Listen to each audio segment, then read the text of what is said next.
Arjuna kula wonten paring ngadhawu.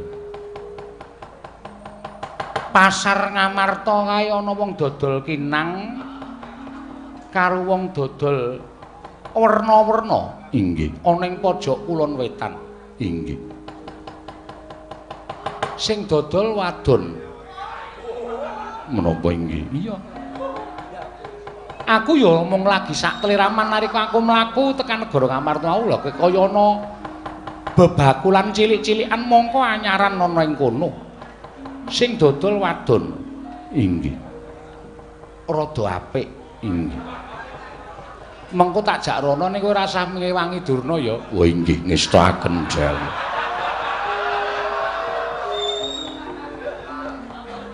Janaka kok jak rembugan kaya ngono. Koko Prabu menika ugi apal pekaremanipun para Pandhawa. Kula menika ngertos kok Yayi, lagak lagu lagianipun kadang-kadang kula menika kula ngertos. Perkara iki iso dikalahake sing kaya ngene, perkara kaya ngene iso dikalahke sing kaya ngene. Menika kula apal. Nek Werkudara menika angel piyambak dipundhakaken, nek Janaka menika gampang. Koko Prabu mangke mriko. Iya rasa kuwatir. Mengko bubar iki ning sedhela wae lho. Inggih ngestakaken dawuh. Koko Prabu Puntadewa nderek mboten dengkul muatos. Bloko ngertos menapa mboten? Lho nuwun sewu, menika tembungipun ngancam. Kok lajeng panjenenganipun Bapak Durna paring dawuh, ngerti apa ora? Sakmenika kula nyuwun priksa, menawi kula ngertos. Tegesipun panjenengan menika netepi jejering Sang Hyang Bathara Wisnu ingkang tresna dhateng katentreman. Tegesipun nentremke dhateng negaring Astina menika pakaryanipun Sang Hyang Bathara Wisnu. Ning menawi kula mboten mangertos, kula badhe ngruda peksa. Mangke rumiyin menika tasih wonten pitakonan saking ing putra Indrawati. Bab menapa? Tembung ruda paripeksa menika tembungipun pripun? Tembungipun ruda paripeksa menika tembungipun pripun? Kula tak nyuwun priksa. Menawi paduka anak Prabu Indrawati menika mboten purun paring dawuh wonten pundhutipun Wedi Malela, kula nuwun pamunten. Kula ngruda paripeksa. Lah inggih, ngruda paripeksa menika tegesipun kados pundi? Nggih kula peksa. Kula jiat. Srana pripun carane? Nek perlu nganggo cara kasar. Nek cara halus ora gelem nuduhake menyang endi durung Wedi Malela, ya kudu nganggo cara kasar. Kudu nganggo cara kasar. Tembungipun cara kasar menika sakmenika kula nyuwun priksa. Cara kasar menika kados pundi? Cara kasar menika ya ora disaring. Kados pundi? Kula nyuwun priksa. Main kasar. Beda ning. Cara kasar. Cara kasar tegesipun panjenengan kula rudha paripeksa. Nek perlu cara negara Ngastina, kula pilara men sampeyan iso ngaku wonten pundi dunungipun Wedi Malela papan pernahipun. Niku cara tembunge cara kasar kaya ngoten niku.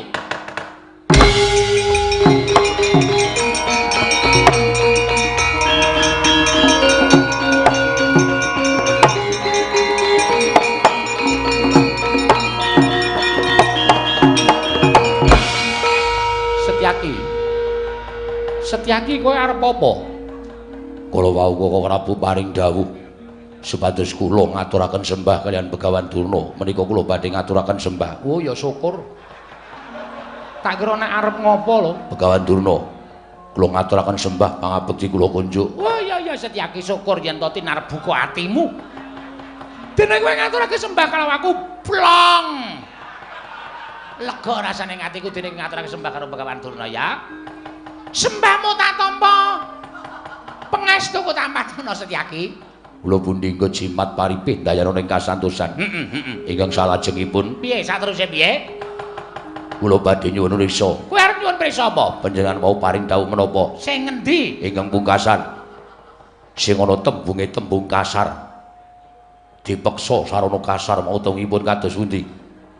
Setyaki, kuwi mung intermezzo. Ora duwe niat apa-apa, ya mimbangane ora rembugan. Kowe iki aja banget-banget lemu nyala karo Begawan Durna ya. Iki mau aku gandeng ora duwe omongan terus aku menyebut cara kasar. Nek aku iki jarane wong halus Setyaki. Aku ki nek cara kasar ora tau gelem, mula aku nganggo cara halus. Ning ngopo dadak nyebut cara kasar Setyaki? Iki mau mimbangane ra omongan. Panjenengan paring dawuh. nganggo cara negara Ngastina yen perlu Ratu Ndrawati dipiloro dipulosara supaya gelem ngaku wonten dununging Wedi Malila. Sapa sing arep miloro karo Koko Prabu ajange ning dadaning Setyaki? Setyaki. Maafkan daku. Kebacut nggonku ngucap, ketrucut nggonku nyebut. Aku njaluk ngapura Setyaki, aku ora ndine niat kaya ngono. Yen pancen arep bebitu karo sugenge Kanjeng Koko Prabu, Setyaki sing ora trima. Setyaki dari Senopatining Ndrawati nderekke Kanjeng Koko Prabu yen ana apa-apa sing bakal tumandu marang saliraning Koko Prabu Ndrawati, Setyaki sing tanggung jawab. Ora nyawang kuwi sapa yen pancen bebitu sugenge Koko Prabu, Setyaki sing tanggung jawab. Setyaki. Aja kaya ngono ya Setyaki. Aku ora ndene niat apa-apa. Wah, Durna bapakku. Werkudara piye? Ora usah wedi. Yen pancen Setyaki nganggo tembung kasar, nek kene eneng muridmu loro cacahe Werkudara karo Janaka. Yen Setyaki arep wani karo kowe ora usah wedi, aku ndak isin duwe guru kok wedi karo Setyaki. Aku sing arep ngrewangi karo kowe yen pancen kowe bakal dipiloro karo Setyaki. Nah, modar ora kowe, krungu ora kowe. Krungu ora kowe Setyaki. Wah, wong kok kumalungkung sombong umuk. Wong kok ngungake dadamu. Wah, lah jebul bener ngendikaning para sepuh. Wong ki nek ndi-ndi ki sarwa ngalah mesti ana sing ngewangi. Ayo, kowe arep ngopo? Pancen tak akoni, aku arep mulasara karo Bathara Kresna.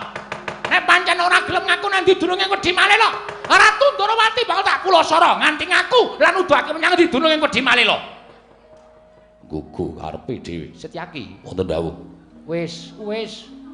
Mengko ndak kriwikan dadi grojogan. Kajengipun, apa dianggep Setyaki wedi cumeh kuna ana sing ngewangi? Ora wedi. Cilik ya ngene iki cilik watu item bu ngentes ndas iso pecah. Werkudara, kowe watu apa Werkudara? Nganggo watu aja nganti kalah. Wah, aku watu karang. Loh, nek ngono sesuk mancing wae. Wah, ora usah wedi. Ora usah wedi. Sinuwun Ndrawati wase aku ora rembugan karo Setyaki. Arep Setyaki malang-malang kaya ndo mentang-mentang kaya gendhewa ning arep aku. Nutupi kekarepaning Begawan Durna. Ning Durna ora bakal mandheg tekan semene. Sinuwun Kresna gelem ngaku apa ora menyang dununge Wedi Malila. Nek ora gelem ngaku nyang dununge Wedi Malila, oh, lakon ajar dening aku. Iya, mergane.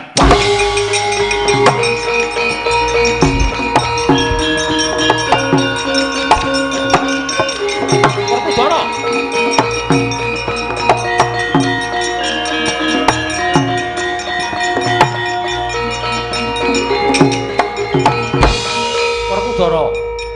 Werkudara. Apa? Arep tak kapake. Arep tak banting men modar. Ora duwe tata krama karo pendhita ngajar sak geleme dhewe dicotos nganti kelingkangan saka pendopo. Wah. Rokoke Durna keri.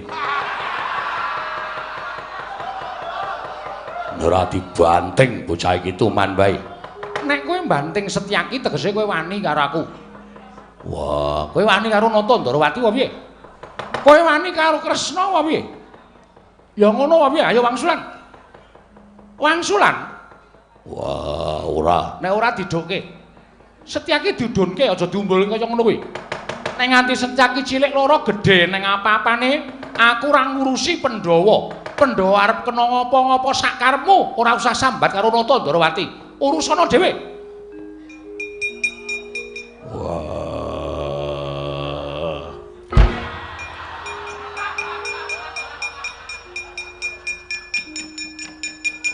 Ya bener, Durna kae iki gurumu. Ning ora banget-banget ngono wae karo guru to petungen. Kowe iki nek ngewangi wong luput, ngewangi wong kleru, kowe bakal kesasapan dosa. Ana tembunging para nimpuna nyebutake najan kowe dadi wong apik ning nek srawuhmu karo srawuh wong ala, ana tetembungan ora mangan nangkane ning gabul pulute, kowe ora ketang sithik kelepetan ala. Semono uga kowe dadi wong ala, ning nek srawuhe karo wong apik, saya suwe kowe dadi wong becik, saya suwe kowe dadi wong apik. Durna kotoke wangi gembela sirahe gleleng pacakmu. Kandhani ngeyel. Durna kok diwangi. Kowe iki ya kleru. Inggih nyuwun pangapunten. Dumeke ning unek-unekke Werkudara kok njur kowe arep melu ngunek-unekke Klentu kula. Lho, sing ngakon kowe njotos Durna sapa? Mboten-mboten. Lah terus dasarmu apa? Sengit. Ora seneng. Wong ora seneng bebas. Jotos ya jotos. Ya ngono ning aja ngono. Tegese kena-kena wae kowe njotos karo Begawan Durna. Ning nek wis entuk dawuh saka aku, Panjenengan kendel mawon mboten dawuh-dawuh. Setyaki iki ana ngendi? Mriku wonten negari Ngamarta. Papane Wonten Datulaya. kudu ngerti tata krama lan unggah-ungguh. Ora sak kepenake dhewe. Inggih. Ah kejaba nek aku wis dawuh karo kowe, Setyaki Durna kok kaya ngono kahanane. Jotosen utawa Wangsulana ngono kuwi kowe lagi entuk tumandang. Lah mbok panjenengan kula wau paring dawuh ngaten. Lah aku ora omong kok. Wah, kula ngentosi. Kowe kok didhawuhi penak banget. Terus budal ngono wae. Inggih. Panjenengan mboten dawuhi. Ora. Engko ndak malah geger ora karu-karuan. Nggih, ngestakaken dawuh. Bincang malih dawuh. Sesuk kon ngopo? Menawi wonten dayuh Durna panjenengan dawuh. Aku kon muni piye? Panjenengan dawuh Setyaki Durna iki Wangsulana. Upami panjenengan kersa paring pangandikan kados mekaten kula tentu bombong. Aku ora arep ngendika kaya ngono. Ora bakal arep ngendika kaya ngono. Nganti tekan sok kapan wae aku ora bakal ngendikake Setyaki Durna kaya ajaran Sendika ngestakaken.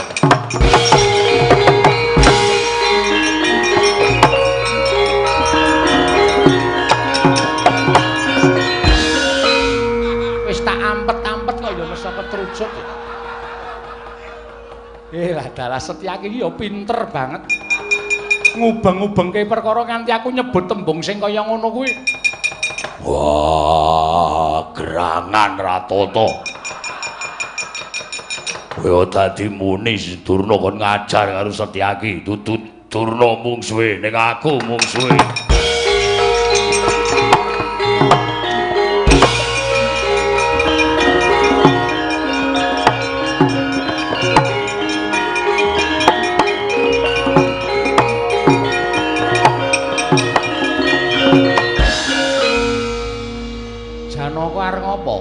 Wah Prabu. Bapak Durna menika guru kula. Bapak Durna menika sesembahan kula. Kowe melu ra nrimake Setyaki ngono apa piye? Mestinipun kula mboten trima. Kula badhe mbantu dhateng Bapak Durna. Arjuna, kula wonten paring adhawu.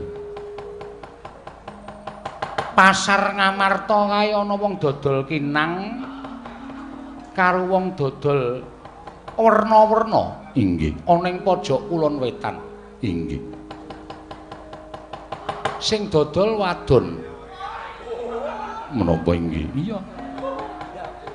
Aku ya mung lagi sak kliraman nalika aku mlaku tekan negara Ngamarta mau lho kaya ana bebakulan cilik-cilikan mongko anyaran ana ing kono.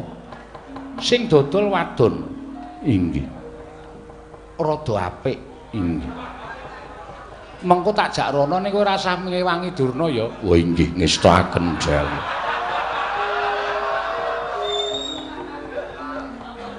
Janaka kok jak rembugan kaya ngono. Oko Prabu menika ugi apal pekarepanipun para Pandhawa. Kula menika ngertos kok Yayi, lagak lagu lagianipun kadang-kadang kula menika kula ngertos. Perkara iki iso dikalahake sing kaya ngene, perkara kaya ngene iso dikalahke sing kaya ngene. Menika kula apal. Nek Werkudara menika angel piyambak dipundhakaken, nek Janaka menika gampang. Koko Prabu mangke mriko. Iya rasa kuwatir. Mengko bubar iki ning sedhela wae lho. Inggih ngestakaken dawuh. Koko Prabu Puntadewa nderek mboten dengkul muatos. Arjuna ki malah ora karo-karuan. Yayi kula nyuwun pamit. Mangke mindhak kriwikan dadi grojogan geguyon dadi tangisan. Kula semanggaken maduka Kanjeng Koko Prabu. Nggih, kula nyuwun pamit.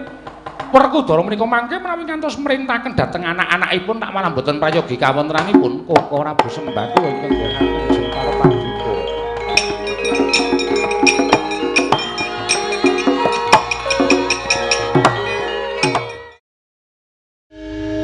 maglah kaya ndha mentang kaya gendhewa.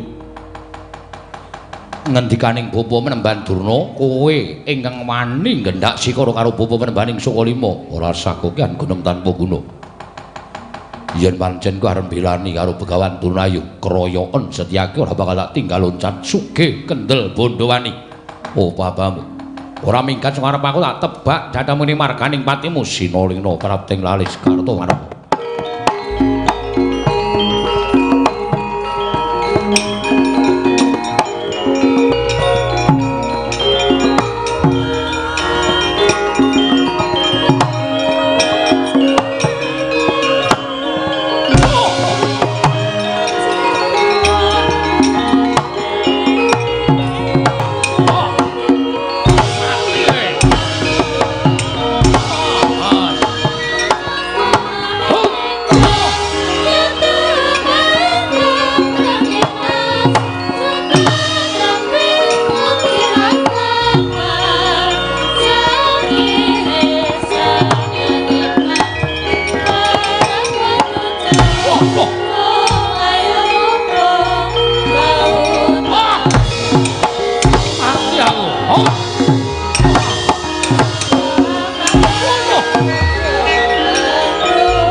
Gatotkaca Swatama lho nungkak krama karo parat ora gelem nggawa bali barisan Kurawa lakon tak obrak-abrik Kurawa mati dening aku ora kangge jumbanan.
Waduh. Antaséna. Ya, Pakde Durmagati. Ndi cencake? Resni Wila. Bima Kuntil. Bima Kunting. Wani ngajal Begawan Duna jeleh nyawang gelaning jagat ecemeng lembulan. Rasaku kan babangan. Antaséna sirnakno matek dening aku. Yo, tibano. Oh, model tenan kowe. Tibano. Tinjong akhirnya tibano. Wah! Hot! Hot! Wah! Hot! Hot! Huringang!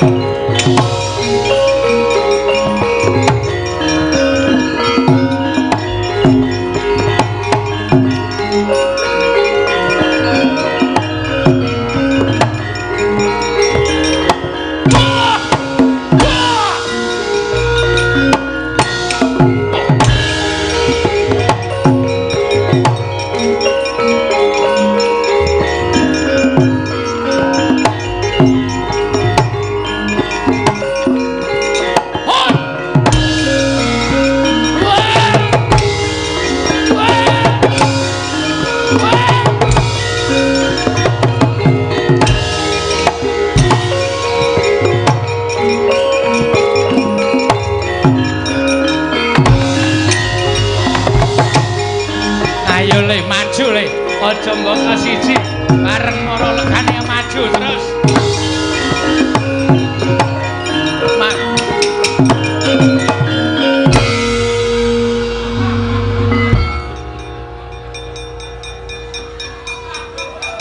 Ada. Waduh. Nah. Ada.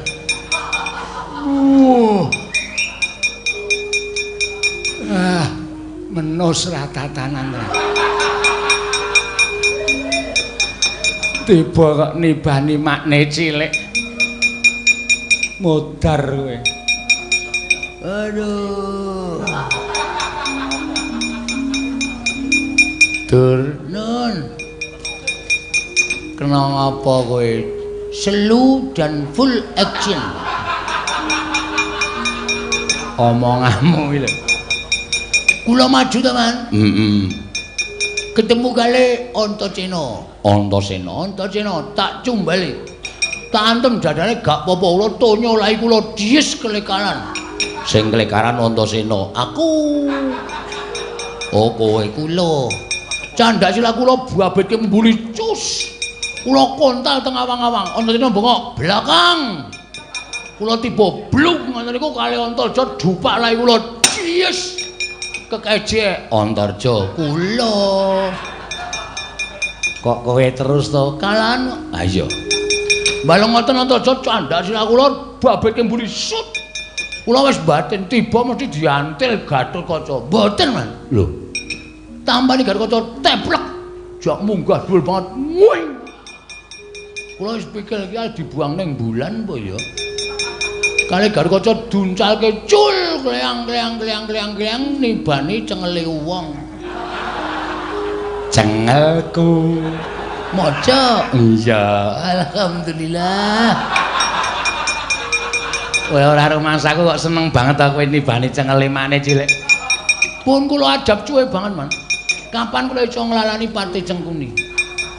Yakin kula lagu lho. Pun sekecake, Man. Haha. Gatotkaca matur nuwun ya. Pancen setan tenan. Rumangsaku kok werna-werna wae. Sapa sing arep maju? Watak. Citraksi. Nggih, Man. Rene. Kakang Penemban Durna wong atuamu diajar sencaki.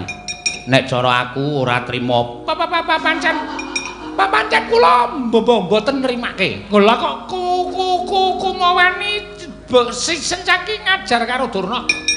Apa dianggep Durna niku wong loro saudon telu sarupan? Lah iya.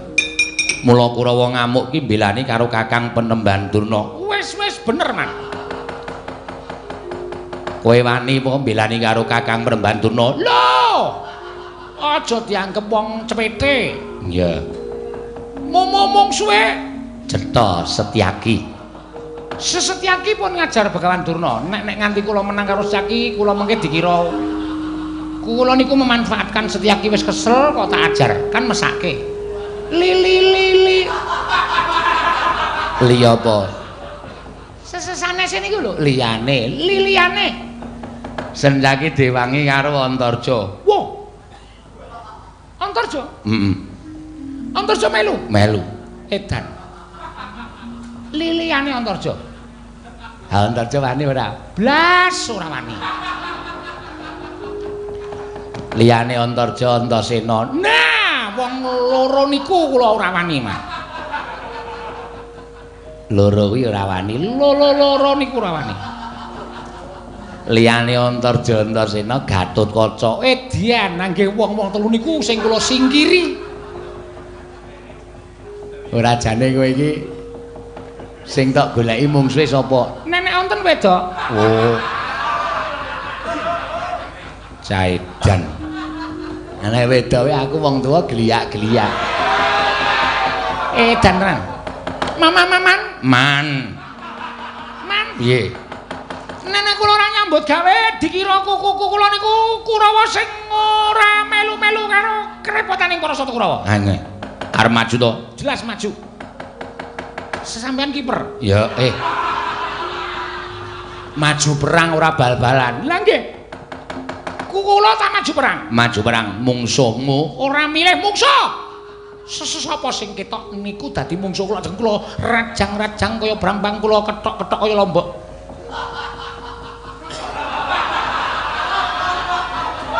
sapa to kae? Mengke kula kene ngemut mercon sangkeme. Gugu ora leren-leren nanggepke dhek ngono piye? Ha iya. Sapa sing ketok kekonangan Setyaki asu ajur kumar kuandane legarane.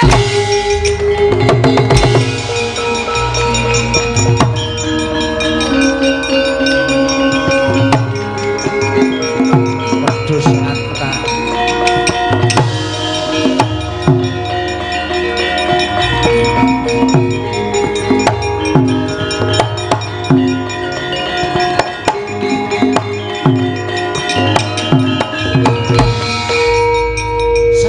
Perdamaian.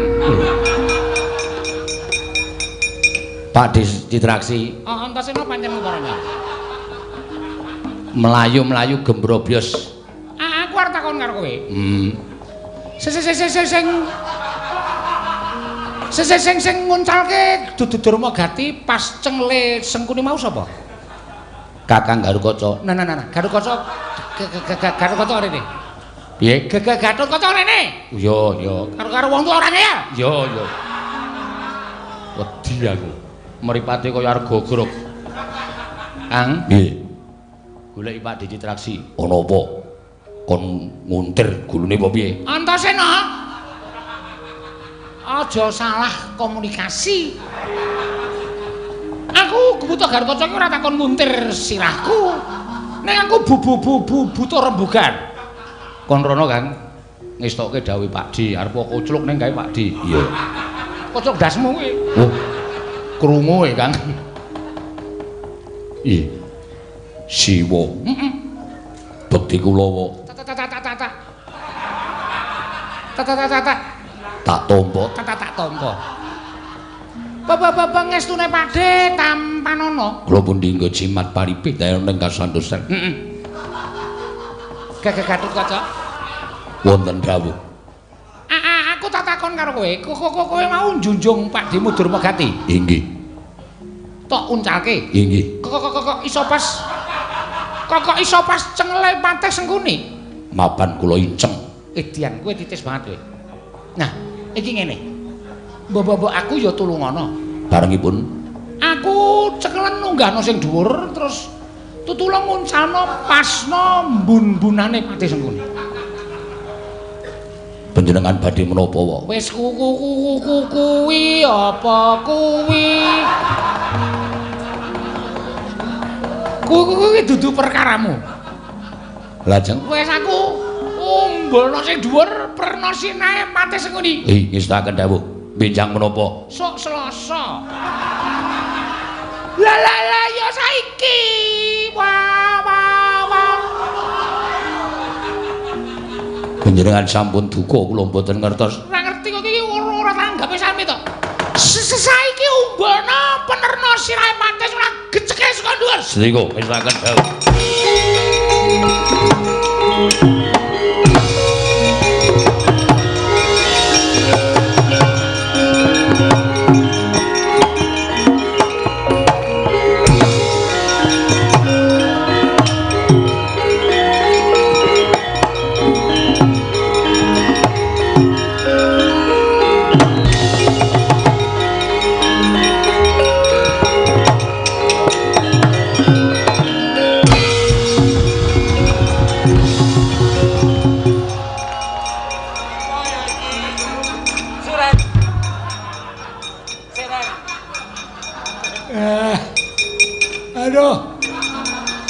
Aduh,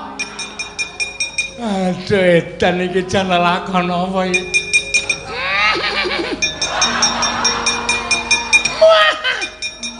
Aduh, Citraksi kowe perang kok nganti kesonjombaya aku melu barang ngrasake lara. Edan, Gatotkaca wong ra tatanan. Ngapunten, Mak. Mak, jelek neng sirah. Kaya arep petil-petila ora sengaja. Gatotkaca meh mawon kula kalahke. Weh. Kula piting sirahe Gatotkaca. Lah kok Gatotkaca niku wong digdaya, kula niku miting iso digawa munggah. Kowe digawa munggah? Kula digawa munggah teng dhuwur dipuntir tangan kula diwalik nganggo nama niku ajian jiu-jitsu. Kok kula iso ganti dipiting? Terus tekan dhuwur mentit yo duncal kecul. Kula wis kleyang kebuanter banget. Lha kok ora sengaja. Tibane ngengi mestakane paman. Nyun ngapunten nggih, Man. Ya ora dadi ngopo. Nggih. Kaya mau kuwi nganggo sandal. Kok ganti teklek. Niki pas perang mau men gajul supaya banter. Oh, ora mergo ngenjloki men atos. Mboten, Man. Estu kula niku ngabekti kalih Paman Arya Sengkuni. Kula mboten badhe niat menapa-menapa. Menawi kula dawah menika lajeng kenging mestakanipun Paman menika kanthi mboten kasengaja. Kula aturi menggaris ngandhapi kanthi mboten kasengaja. Paham? Ya. Ngapunten, Man. Ora apa-apa. Lho. Pripun? Kok kaya arep guyu? Mawatuk. Oh.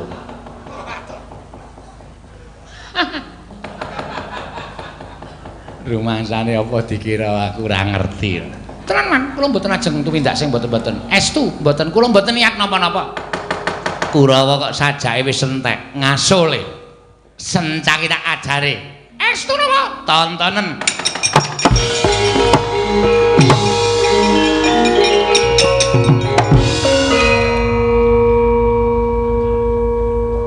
Hatiku kok enggak enak. Ketoke sepate Sengkuni maju ki mung arep gawe srana mbales karo aku. Oke, nah masalah. Nek ra tata-tata kleyang-kleyang seseka dhuwur arep nibani aku bacok cengele. Ramudar aja dendang kicake.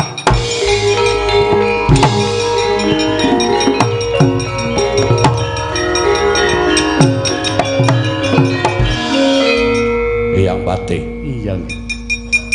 Aku tak takon karo sampeyan yen nggih. Inggih. Citraksi mau perang musuh sapa? Mengsah kula. Terus Citraksi omong piye? Nyuwun dipun nuncalaken saking inggil dipun peneraken mastakanipun Eyang Patih. Ngandel ora. Menungso dapure kaya panci ngono kok. Anggepe wong tuwa iki ora ngerti nek diapusi. Ger, Wonten dawuh Eyang. kula nyuwun tulung. Menuwun menapa? Kula mangung gawa munggah sing dhuwur mang penerke mestakane Citraksi. Kula tak bales kula wong tuwa dinjloki wong loro. Durmagati karo Citraksi. Kula tak males.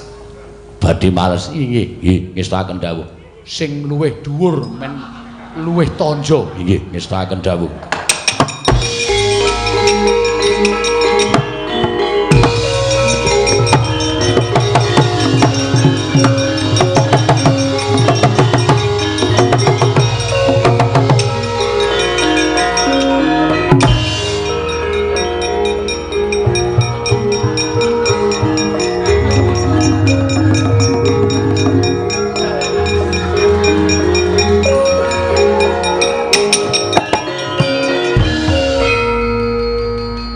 Sing jeneng di luar atmosfer iki apa ngene iki apa ya? Kok malah ora tiba kok. Malah gerak aku iso alon banget ngene iki. Lho. Lah keduren iki. Le arep medun malah ngrekoso lah malah kaya ora ana daya kekuatan grasi tapi ujaring wong pinter-pinter neng Pamulangan kaya ora ana grasi tapi bumi. Ger kekinggilen, ger kinggilen.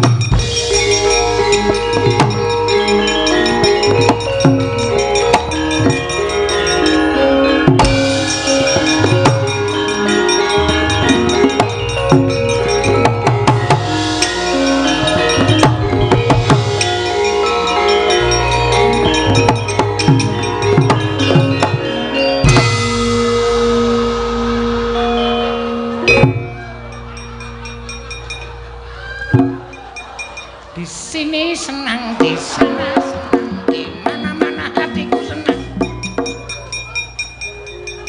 Wedhus. Cit, non. Rene, sedih kok. Iya.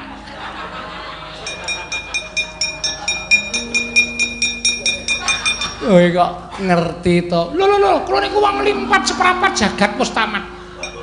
Dadi kula ngerti paman Narya Sengkuni melayu ajeng mungsuh kalih Garukaca niku ora bakal kelakon wong sesampeyan niku ora tau wani perang selawase urip. Kok arep perang karo Garukaca?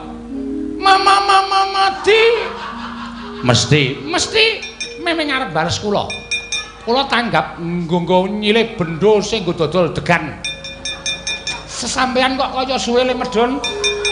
Aku iki njaluk dunggahke sing dhuwur iki malah di luar atmosfer. Napa?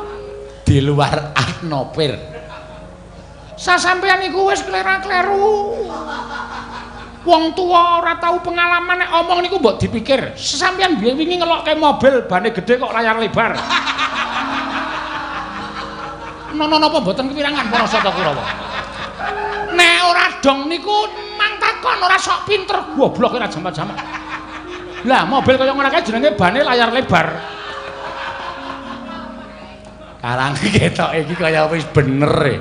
Ndedekno kaya ngono ngau kacamata nganggo jam. Gleleng ora jamak-jamak. Rambuté nganggo digarit barang anggepe. Nggo dalan tumol.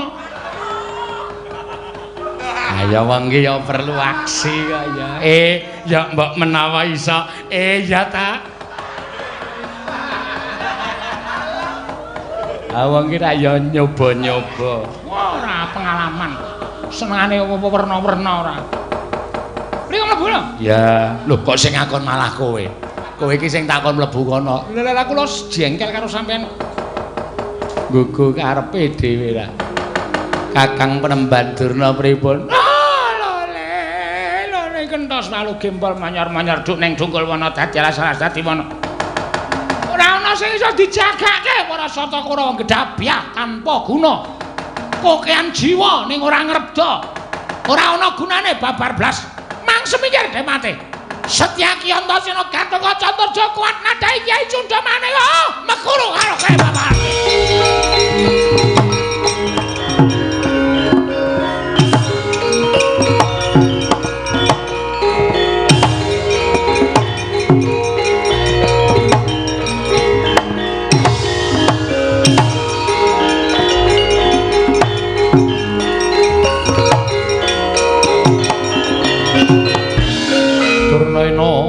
panalingan loro majaring ratri linenggak jangganira kapisanan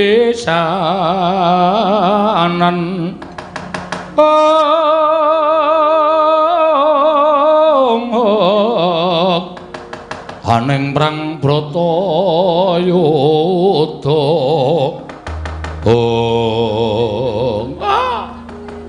nuwun sewu Ger mboten ateges kula menika badhe mameraken dhateng kadigdayan kula mboten ateges kula menika badhe ngongasaken dhateng kaprawiranipun Begawan Durna ning Begawan Kumbayana nek pun kepepet kahanane kaya ngeten iki rupak wani jembar wani alus kula iki wantun kasar kula iki mboten badhe ajrih kula aturi nyawang dhateng Bapa ing Sukalima kula sampun ngliga pusaka Kyai Cunda Manik menika dipun tamakaken Gunung Jugruk tamake segara isa asat nek ming wong-wong anak Pandhawa sarta Pandhawane klebet panjenenganipun anak Prabu Ndarawati nek mboten ngaku wonten pundi wujudipun medhi malela kula mentala kalian panjenengan Prabu Lelanana Setyaki ku sik sabar malang-malang kaya ngapa digdaya kaya dikaya ngapa yen siadi kena pusakane Begawan Durna iki bakale sirna Margalayu kula mboten ajri pecah percaya nanging ngemano marang kahananmu iki perkaraku wis tak tandingane aja kuwatir Prabu mangke wis to kowe aja ngias karo aku kowe aja ngilani karo Nata Ndarawati Bapa Penemban wonten dawuh menawi sampun paring pangandikan kados mekaten menika tegesipun Bapa Penemban sampun boten sagedipun ndhakaken ngampurkanipun inggih boten dados menapa nek pancen Begawan Durna wis murka nuwun sewu Nata Ndarawati ya isa murka monggo kula nek wis gelem murka mung kare nyenggol bedoring Kyai Kesawa kula isa wujud buta ingkang dhuwure 7 gunung sampeyan kula remet mesti tekaning pati menapa panjenengan ngersakaken adu kekuatan dayaning pusaka monggo kula ladosi panjenengan tentu tepang kalian Cakra Baskara pamunahing satru murka mboten wonten ingkang saged ngungkuli kadigdayanipun Kyai Cakra Baskara menapa dipun cobi panjenengan kenging pusaka Kyai Nenggala pecah ingkang ngendika sinten lho kula Nata Ndarawati ora iso mati lho sebabe batrene serep mboten perkawis menika namung kula menika mundi inggih menika Sekar Wijaya Kesuma panguripane wong sak donya ingkang durung winanci dipun tamanana Cunda Manik sedina ping 7 kula menika mboten badhe pecah wong kula mundi Sekar Wijaya Kesuma ning nek senjata cakra tumama dadaning Kumbayana nek sampeyan isih iso nyawang glaring jagat kula tak ndelok kaya ngapa wonge